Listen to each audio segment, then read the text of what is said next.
Hi friends, ఈరోజైతే నేను హైదరాబాదీ కచ్చా బిర్యానీ చేస్తున్నాను నా స్టైల్లో. చాలా అంటే చాలా సింపుల్గా, చాలా టేస్టీగా ఉంటుంది. ప్రిపరేషన్ కూడా చాలా సింపుల్. ఇక్కడైతే నేను చికెన్ మ్యారినేట్ చేసి పెట్టుకున్నానండి.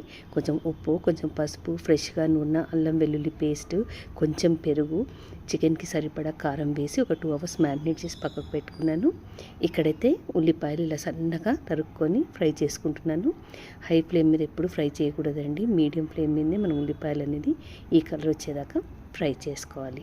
ఇక్కడ చికెన్లో ఆనియన్స్ ఫ్రై చేసిన ఆయిల్ ఒక 3.5 టేబుల్ స్పూన్స్ యాడ్ చేశాను. కొంచెం గరం మసాలా యాడ్ చేశాను. కొంచెం పెరుగు కూడా మళ్ళీ యాడ్ చేశాను. ఫ్రై చేసి పెట్టుకున్న ఆనియన్స్, కొత్తిమీర, పుదీనా ఇవన్నీ యాడ్ చేసి మంచిగా కలుపుకోవాలండి.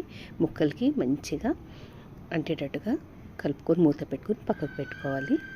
మనం ఎంత మంచిగా కలుపుకుంటే బిర్యానీ అనేది మనకు అంత టేస్టీగా వస్తుంది. ఇక్కడ ఎసరికి వాటర్ పెట్టుకున్నాను.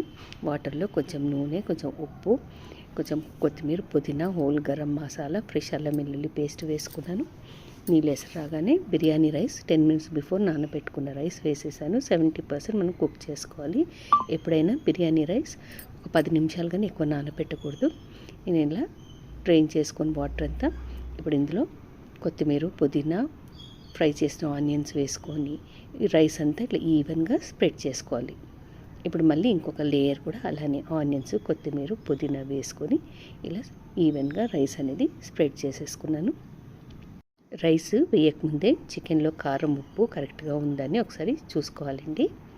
ఇప్పుడు ఇలా రైస్ అంతా ఈవెన్గా స్ప్రెడ్ చేసుకొని కొంచెం వేడి నీళ్ళు, మనము వార్చిన వేడి నీళ్ళు, కొంచెము కలర్ వేసేసుకొని కొంచెం పాలు కూడా వేయాలండి. వేసి ఫ్రై చేసిన ఆనియన్స్ కొన్ని ఉంటే వేసేసాను. ఇంకా మూత పెట్టుకొని ఒక హై ఫ్లేమ్ మీద ఒక 10 మినిట్స్ ఉంచాలి. ఇప్పుడు ఆవిరి వస్తూ ఉంటుంది. స్టీమ్ రాగానే మనము దించేసి పెనం పెట్టుకోవాలి. పెనం పెట్టుకొని హై ఫ్లేమ్ మీద ఒక 10 మినిట్స్, దాని తర్వాత సిమ్ చేసుకొని ఒక 5 మినిట్స్ పెట్టుకుంటే ఎంతో టేస్టీ అయిన హైదరాబాదీ కచ్చా బిర్యానీ రెడీ అయిపోతుంది.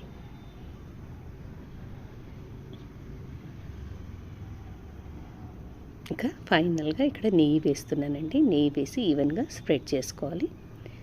ఇలా ఈవెన్గా స్ప్రెడ్ చేసుకొని గ్యాస్ ఆఫ్ చేసేసుకొని ఒక 2 మినిట్స్ మూత పెట్టుకుంటే ఎంతో టేస్టీ అయిన బిర్యానీ రెడీ అయిపోయింది. వేడివేడిగా రైతాతో కానీ లేదా బగారా బైగన్తో కానీ ఈ బిర్యానీ చాలా అంటే చాలా టేస్టీగా ఉంటుందండి.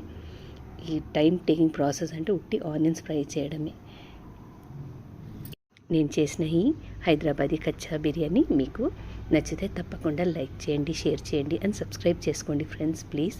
Thank you so much for watching my video.